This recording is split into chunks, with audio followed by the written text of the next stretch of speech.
interesting, if you like poop, is that basically there was a problem that all these pigs are producing manure, and if you just let it sort of collect somewhere, it's, imagine that, very stinky, right? And he discovered that if you cover the sort of swimming methane. pools, Yes. you produce methane, which can be used for biogas. And then he was able to afford this because of basically carbon credits from Europe. That basically he gets money to turn pig poop into methane, and he lowers his electric bill. Now, I don't understand why we don't have politicians who produce their own kind of methane, right? Basically, advocating this on a big scale. I mean, why aren't more of your colleagues doing this? Actually, we are. About 20% of the farmers have already moved into developing biogas. Producing biogas. Yes. Unfortunately, the carbon credits are now being very, very competitive, particularly in China. Because in China, what they do is not just the piggeries. It's actually the whole village. The whole villages. So it's really a huge facility. But that means even human beings, because the other point I wanted to raise was another of these weird facts that you pick up from the news is that there's something like a shortage of 5 million toilets in Metro Manila. So that's 5 million potential sources Yes. of biogas. That's true. That could be done. You solve two problems, right? But, Yes.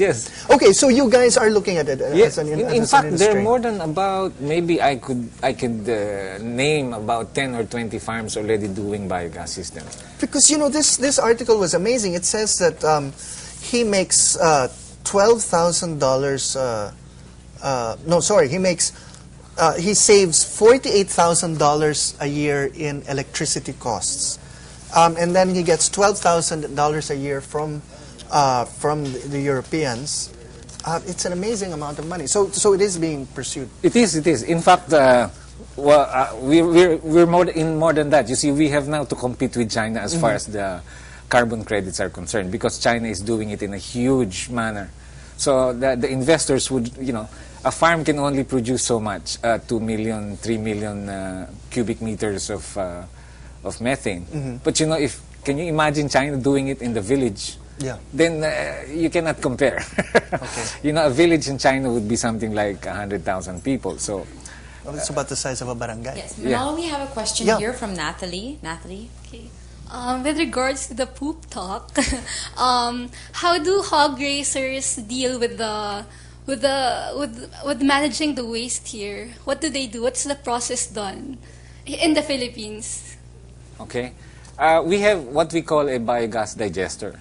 So we design the buildings so that all the effluent, we call it effluent, not poop, can go directly and nicely into the ponds. It's called anaerobic ponds. These ponds are basically all closed.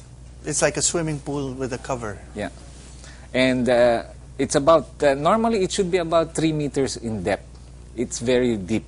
But Mr. Wong, you're talking about larger commercial operations that can afford to invest in this sort of technology. 4 million at the minimum. A mom and pop But piggery. the Bureau of Animal Industry has already developed a smaller version. They have a smaller version which provides for cooking. So you don't have to buy produces your own natural gas. gazoles or anything like that. No, the whole reason I was going into this example from Fortune magazine was because the farmer, the hog raiser, Mr. Ko, his problem was he didn't have enough capital to begin with. Then he discovered this method. Now, I understand that the main concern with many hog raisers now is that you're being hit by a combination of factors. The first is corn and soybean is increasing in the world market. The second is transporting everything around is going up because of the increase in the price of fuel. Fuel, yes.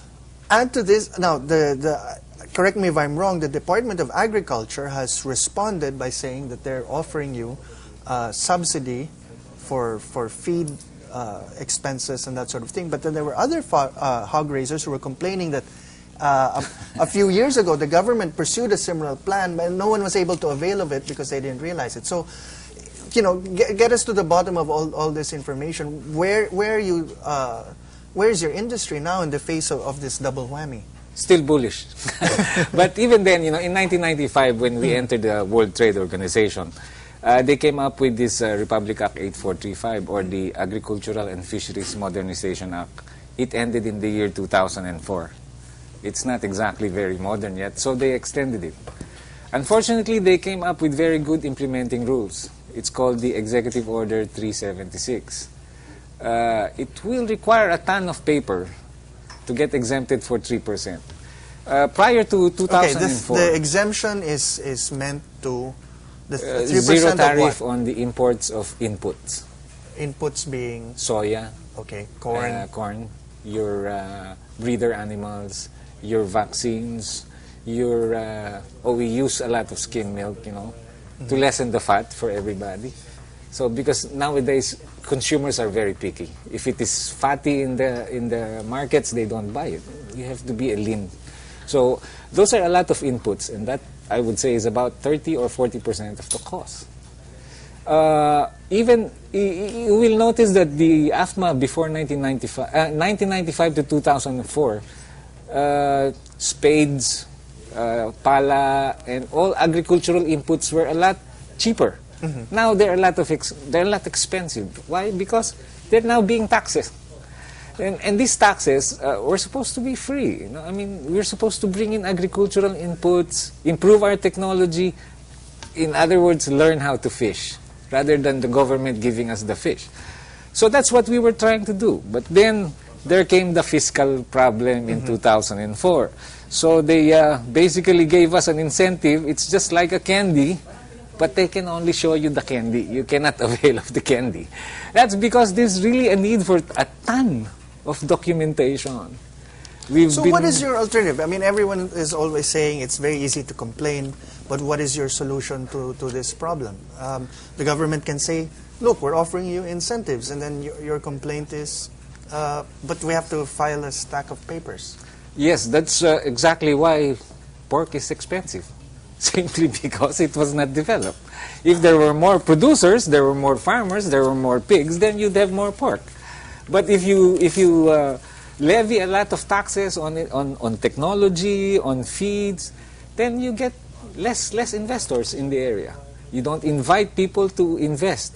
And by the way, I'm really happy that Ateneo is the only school I know that doesn't have an agricultural school.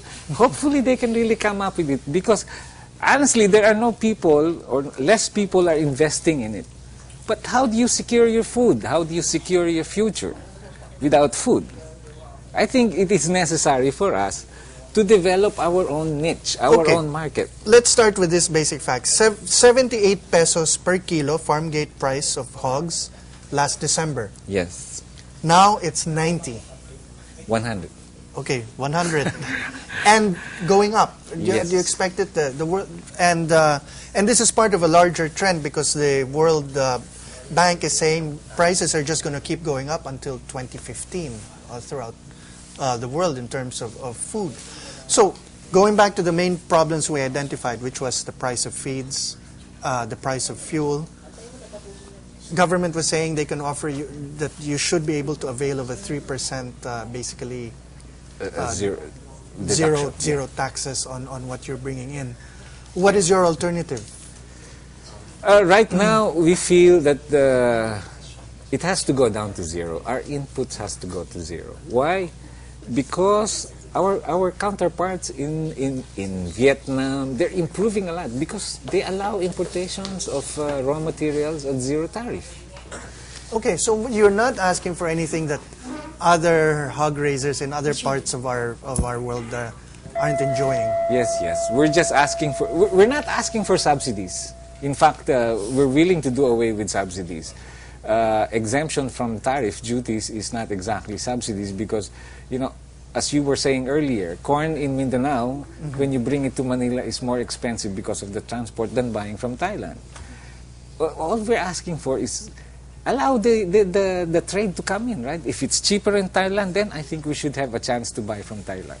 If it's cheaper in Mindanao, fine. If we can grow it, even better. Manolo, we have another question here from Nathania, from Oliver, I'm sorry.